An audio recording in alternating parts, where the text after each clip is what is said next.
गावा sir ready हैं अपने ओपनिंग कमेंट्स के साथ। गावा सर, गुड मॉर्निंग।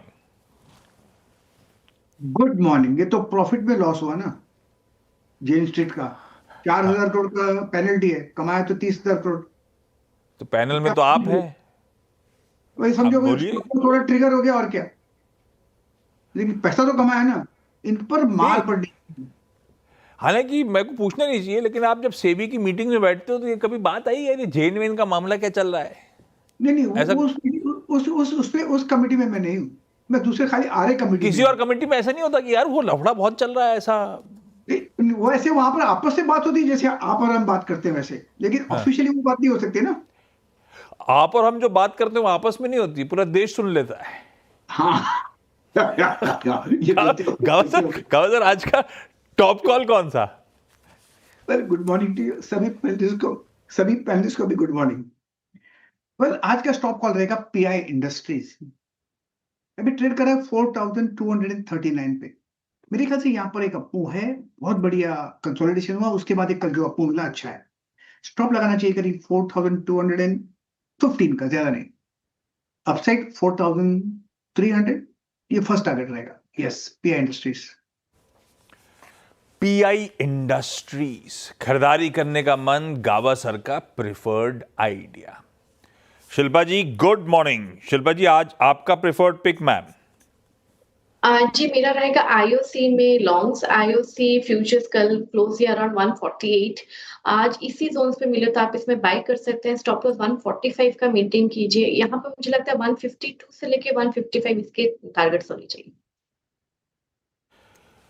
ओके, अभी अभी ओएमसी से चर्चा हो रही थी, शिल्पा मैम का प्रिफर्ड पिक आईओसी। मैं भूल गया, मुझसे गलती हो गई। सेठ साहब के पास सबसे पहले जाना था अपने को। सेठ साहब, सॉरी उसके लिए। सेठ साहब आज का इसीलिए जाना था, अगर आप लोग कनेक्ट कर पाओ तो पिछली बार सेठ साहब ने जितने आइडिया सोच के आए थे, ये पैनल पहले ही खा गया था। सेठ साहब, आज आपका प्रिफर्ड पिक पीआई और आईओसी तो नहीं था ना?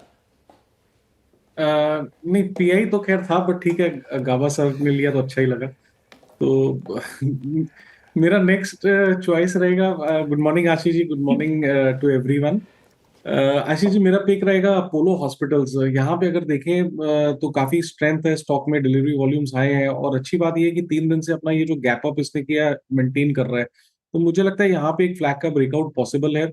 Overall momentum indicators, relative strength काफी स्ट्रांग है, तो अपोलो हॉस्पिटल्स को बाय करें। स्टॉप लॉस यहाँ पे लगभग हमारा रहेगा 7450 का, और टारगेट्स रहेंगे 7700 एंड 7750 के। सॉरी यार, मैं बिल्कुल दिमाग से उतर गया था, तो बाद में जब देखा सेठ साहब जुड़े हुए हैं तब याद आया। सेठ साहब का फिर खा गया गावा सर पीआई इंडस्ट्रीज, लेकिन ठीक है, अपोलो हॉस्पिटल भी एक बढ़िया प्रिफर्ड बेट के तौर पे लेके चलिए आप। मानस, गुड मॉर्निंग भाई साहब, आज आपका top call. Good morning Ashish ji, good morning अनुज जी, गुड मॉर्निंग एवरीवन। तो देखिए, डॉक्टर रेड्डीज पे खरीदारी करने की राय रहेगी। डॉक्टर रेड्डीज ने 50 डे मूविंग एवरेज पे सपोर्ट लेके कल रिकवरी दिखाई, एक मॉर्निंग स्टार पैटर्न बना है, 20 डे मूविंग एवरेज के आसपास स्टॉक ट्रेड कर रहा है। आई थिंक यहाँ पर एक लॉन्ग साइड पे ट्रेड बनता है, जहां आप अपने स्टॉप लॉस 1279 के रख सकते हैं और टारगेट 1315 के रख सकते हैं। ऑप्शन ट्रेड भी लिया जा सकता है यहाँ पर। जो 1300 वाला कॉल ऑप्शन है, वहां पर आप खरीदारी करिए। 31 रुपए के आसपास के प्राइस थे, तो उसमें आपको 24 रुपए के स्टॉप लॉस से 42 रुपीज के टारगेट के लिए खरीदारी करनी है। ओके, डॉक्टर है, हाँ भैया डायरेक्टर साहब कंफ्यूज करते हो। डॉक्टर रेड्डीज है, 1300 का चाहें तो कॉल भी ले सकते हैं। सतपति साहब, गुड मॉर्निंग, आज का preferred pick sir. Very good morning Ashish ji, Anuj ji, good morning and good morning everyone. Ashish ji, देखिए मेरी नजर है जुबिलेंट फूड के चार्ट के ऊपर एक बेहतरीन कंसोलिडेशन है। अगर आप पिछले 5-6 दिनों का इसका मुंह देखें तो it is holding well about 10 DA में। एट द सेम टाइम अगर आप डेली चार्ट देखो तो दैट्स एक ब्रेकआउट दिया है, और वो पैटर्न जो है that's inverted head and shoulder price formation. तो ब्रेकआउट के बाद कंसोलिडेशन, ये एक अच्छी एंट्री पॉइंट है। जुबिलेंट फूड बाय करेंगे, स्टॉप लॉस 700 रहेगा। स्विंग ट्रेडिंग के हिसाब से देखें तो इसका पहला रेजिस्टेंस, जो कि हमारा पहला टारगेट आएगा, तो रेजिस्टेंस जोन है 730 735। तो it's a buy in Jubilant food. It's a buy in Jubilant food works. खरीदारी करने का मन है। हो गया आज के सारे ट्रेडिंग आइडियाज? नहीं, सावन साहब बचे ना। सावन साहब, कहाँ हो आप यार? गुड मॉर्निंग सावन साहब, आज का टॉप कॉल।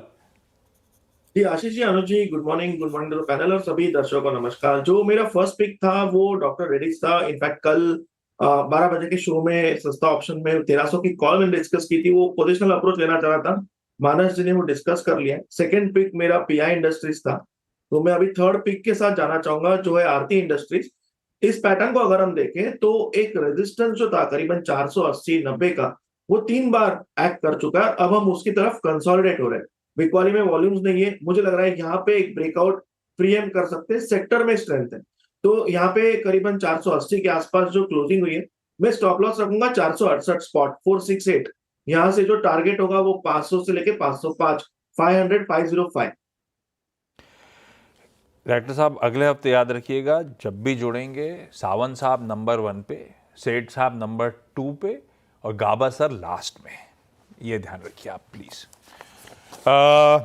खैर आज के ट्रेडिंग बेट्स हो गए, अपन फंडामेंटल आइडिया के लिए चलते हैं पार्थिव के पास जो इन सब से परे हैं, उनको इन सब से कोई लेना देना नहीं है। पार्थिव गुड मॉर्निंग। ट्रेकॉम का भाई सबसे प्रेफर्ड फंडामेंटल आइडिया कौन सा? गुड मॉर्निंग आशीष जी, हमारे पैनलिस्ट को भी गुड मॉर्निंग और व्यूअर्स को भी। देखिए फंडामेंटली हमें Jindal steel and power long term के लिहाज से अच्छा लग रहा है। तो उसका मैं रैशनल समझा देता हूँ कि आज की तारीख में जो कंपनी है वो अराउंड 8 मिलियन टन का स्टील प्रोडक्शन करती है और सेल्स करती है, और यहाँ पे करीबन 12,000 एबिटा बाय टन ये लोग कमाते हैं। कंपनी का जो रोड मैप है आने वाले 3 साल के अंदर, they are going to touch steel capacity of almost 14 billion tons, और जो नई कैपेसिटीज जो आ रही है वो ज्यादातर फ्लैट स्टील में आ रही है। तो जब ये कैपेक्स खत्म हो जाता है आने वाले 2 साल के अंदर, तब हम देखेंगे कि उनका जो प्रोडक्ट मिक्स है उसमें almost 70% will become flat steel और 30% बिकम्स लॉन्ग स्टील। चलिए हम जानते हैं कि फ्लैट स्टील के अंदर जो एबिटा बाय टन है वो ज्यादा रहता है। प्लस कंपनी ने काफी स्टेप्स लिए बैकवर्ड इंटीग्रेशन के लिए, जैसे कि पैलेट प्लांट उनका एक्सपैंड हो रहा है, स्लरी पाइपलाइन भी उनकी आ रही है ऑन स्ट्रीम, प्लस आयरन और लिंकेजेस किए हैं, कोल के खुद के माइंस है। तो इस लिहाज से हमें लग रहा है कि अभी ये जो कंपनी 10,000 का एबिटा कर रही है, आने वाले 3 साल के अंदर easily they will be able to touch EBITDA of around 16,000 to 17,000 crore. तो मुझे लग रहा है कि कंपनी ने एक चीज अच्छी की है कि उन्होंने जो लेवरेज है वो बहुत ही सबड्यूड रखा है। दे मेंशन कि they will not exceed 1.5 times net debt to EBITDA, जो अच्छी बात है, और ज्यादातर इंटरनल अक्रूवल से ही ये कैपेक्स होगा। तो आई थिंक ऑपरेशनली कंपनी बहुत ही साउंड है, और स्टील सेक्टर की आने वाले 3-4 साल मुझे बहुत अच्छे लग रहे हैं, जिस तरह का गवर्नमेंट कैपेक्स ड्राइव कर रहा है काफी एफिशिएंसीज को। तो लॉन्ग टर्म के लिहाज से Jindal steel and power looks interesting. Jindal steel and power limited. सारे टॉप कॉल्स बहुत क्विकली रैप करता हूं, बहुत कुछ है शो में आगे कवर करने के लिए।